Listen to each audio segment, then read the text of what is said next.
আপোনালোক সকলোৱে টেঙা খালে ন, কিন্তু আমি খোৱা নাছিলোঁ। আৰু আজি আমি বেলেগ ধৰণৰকৈ টেঙা খাম, মানে পিটিকা কৰি খাম। আপোনালোকে ভিডিঅ'টো শেষলৈকে চাবচোন। আৰু আম চিঙো মানে আন্ধাৰে হৈ গ'ল, আৰু ফাইনেলি মই 3টা আম চিঙি ল'লোঁ। আমকেইটা ধুই সৰু কেৰাহী এটা নিমখ অকণমান দি বইল কৰি ল'লোঁ। যদি সিজে বহুত ধুনীয়া গোন্ধ এটা ওলায় আৰু তাৰ পৰা আমটো ফালি যায়।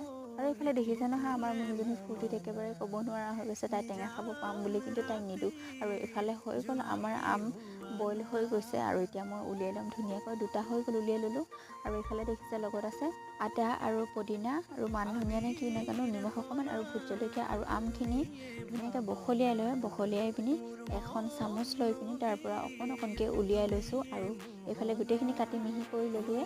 কলি হৈ থকা আমবোৰ খাবলৈ মোৰ কিন্তু বহুত ভয় লাগে, সেইটো কাৰণে আজি ভাবিলোঁ বইল কৰি লওঁ। বইল কৰি খাবলৈও কিন্তু বেয়া নহয়, আপোনালোকেও খাই চাবচোন, ট্ৰাই কৰি চাবচোন। আজি খাই কিন্তু বহুতেই টেষ্টি লাগিলে। আৰু নেক্সট ভিডিঅ'ত আপোনালোক সকলোকে লগ পাইছোঁ। আজিলৈ বাই বাই।